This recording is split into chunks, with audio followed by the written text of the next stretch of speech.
Hello guys, magluluto tayo ng chicken feet.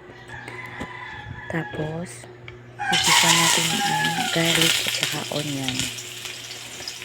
Haluin natin para hindi mapagod hindi masunog yung bawang at saka sibuyas. Halo lang natin. Tapos, isunod natin yung manok. Manok. Isasunod natin yan. Igisa natin. Katapos, haluin.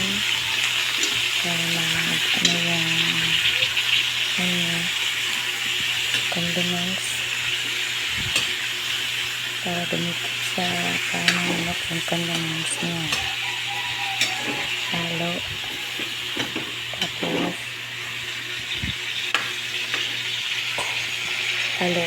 haluin. Hintayin natin saglit. Tapos, lagyan ng paminta. Para medyo mawala yung angit ng manok. Lagyan ng paminta at saka maging maglasa. Tapos, haluin. Daming halo nito Halo. Ganyan talaga ang buhay. Halo lang. Tapos takpan. Dali lang ito guys. Ilang minuto lang natin tulutin. Then, pagkatapos natin haluin.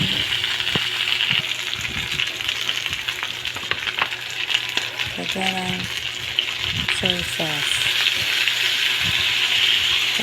Simplahan natin ng soy sauce para lasa yung manok. Tapos isang basong tubig para maging malambot ang manok, ang paa ng manok. Haluin lang natin. Ganyan talaga yung buhay. Halo. Takpan. Tapos buksan naman. Kasi kumulo na siya.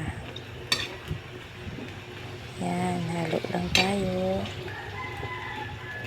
Para hindi magdikit yung paa ng manok sa niya. Lagyan natin ng oyster sauce. Para pangpalasa ng adobong manok na paa. Haluin lang. Halo lang. Dali lang tulutuin guys. Mabilis lang. Minuto lang hintayin natin. Try nyo lutuin. Masarap yan.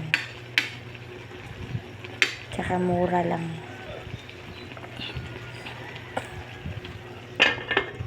Yan. Hintayin natin ulit. Yan. Sige lang guys. Medyo lumapot na yung sabaw niya. Naging juicy na. Basta ganyan. Konti na lang yan. Pwede na yung haungin. Yan. Lagyan natin ng spring onion. Gabi hati tagisan. Para maging mabango yung niya. Pagkain. Yan. Tapos hintayin natin ng ilang seconds. Pwede na yan haluin. Malambot na yung paay. Haluin na natin. Yan. Juicy na yung sabaw. Lagyan natin sa plato para pwede na tayong kumain. Charan! Kain na. Marami na naman tayong kanin maubos nito.